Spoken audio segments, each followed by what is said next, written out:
So here is our delicious, no knead, no fail cheesy bread. I hope you'll give it a try. It's so delicious. I wish you could smell my house right now. This is so soft. It's a little bit warm. Wow.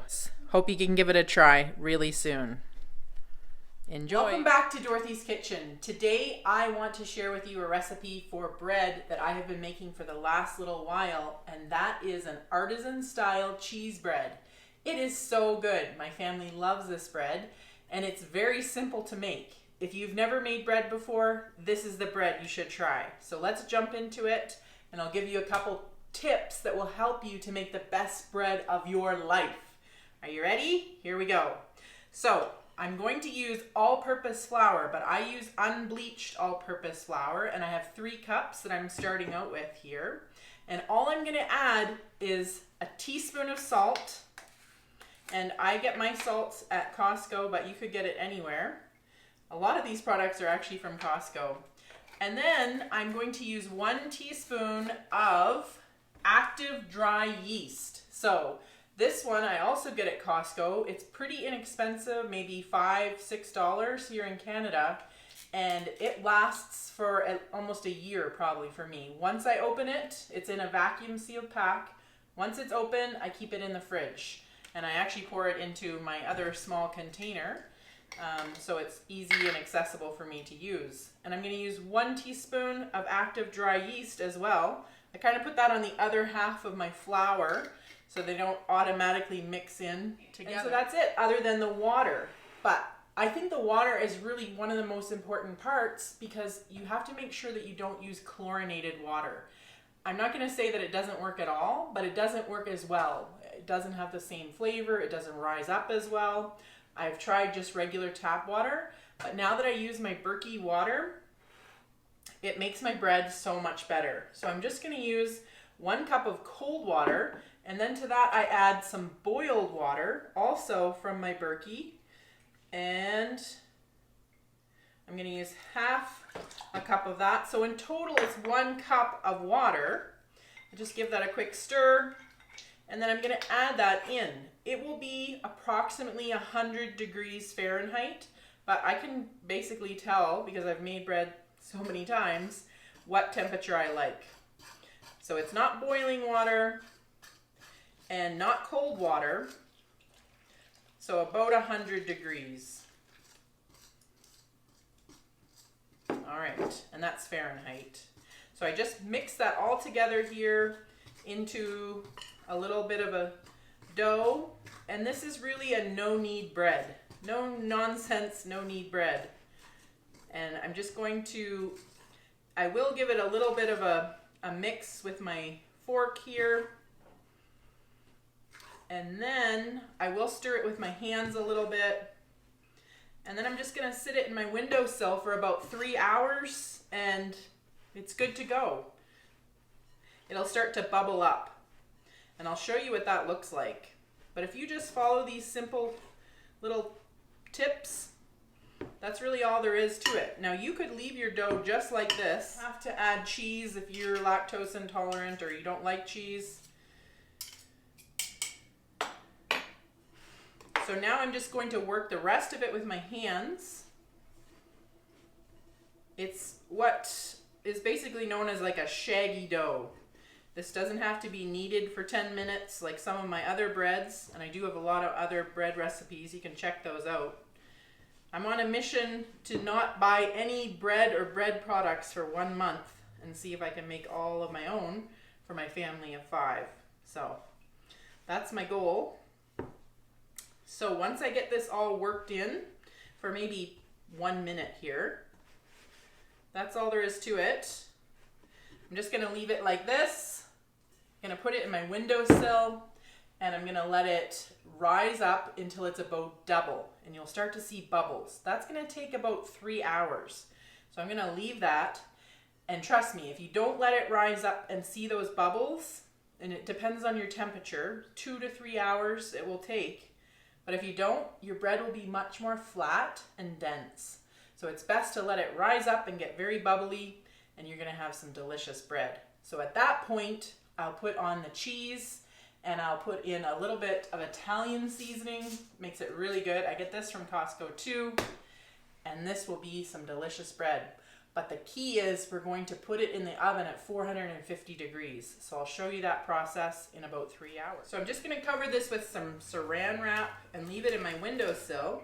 Sometimes I put it on the bread-proof setting on my oven, which is actually 95 degrees Fahrenheit. But it's a nice warm day, so I'm gonna set it in my windowsill to rise up for 3 hours. So it has been about 3 hours, and here is my nice shaggy dough.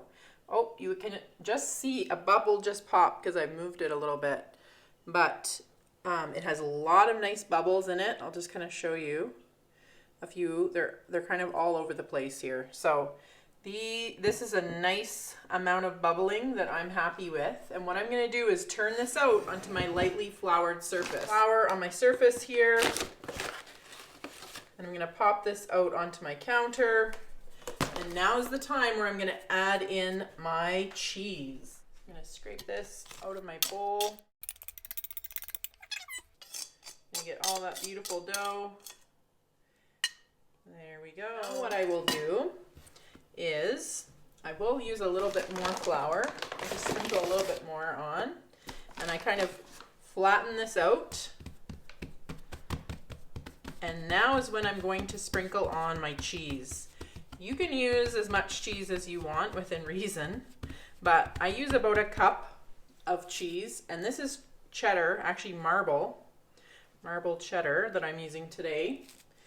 And what I do is I just kind of place that on there, and then I add a bit of my Italian seasoning. And like I said before, I get this at Costco. It's just a nice blend of spices. Now you can use whatever herbs and spices you like. And I use probably about a teaspoon overall. You could also leave this out if you want. It's really flexible. And I start to roll it. I'll just roll it up. And then I'm going to flatten it again.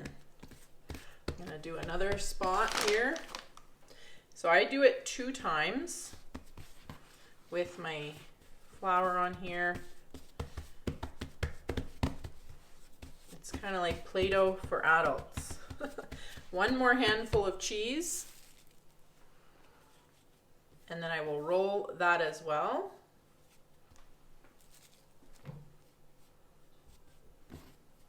And then it kind of gives a swirl effect. I do 1 more sprinkle of Italian seasoning. So I'll roll this up again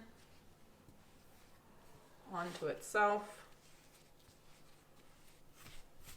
And that is all. Now, what I'm going to do is form it into a ball now. I'm going to place this, there we go. Form it into a ball. You can see a little cheese peeking out, which is great because I'm actually going to add a little bit more cheese on top. So what I will do, I'm going to grab a bowl and I'm going to line it with parchment paper, and then I will put the ball in. The kids call it my lump of dough. I'm going to put on maybe a tablespoon of cheese on top and a sprinkling of herbs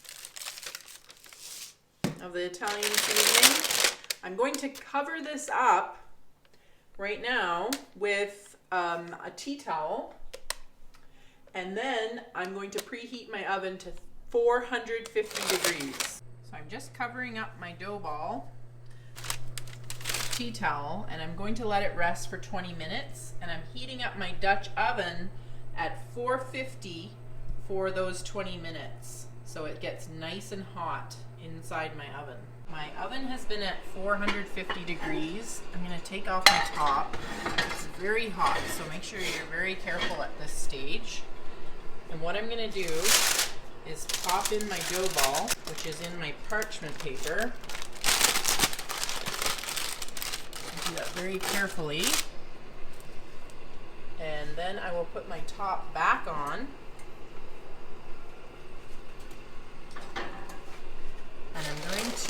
this for 30 minutes with the top on at 450 degrees. We're at the 30-minute mark, and what I'm going to do is just pop the top off.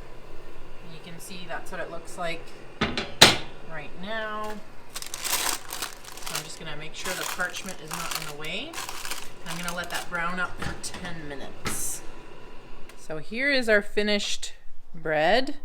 It's a no knead, simple bread to make. If you've never made bread before, this is the bread you should start with because it just uses a little bit of yeast and it's very easy to make, and I would call it a no-fail, no-knead bread.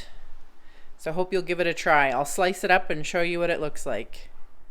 So there you have it, folks. Some beautiful no-knead cheesy bread. Hope you'll give it a try. Let me know what you think.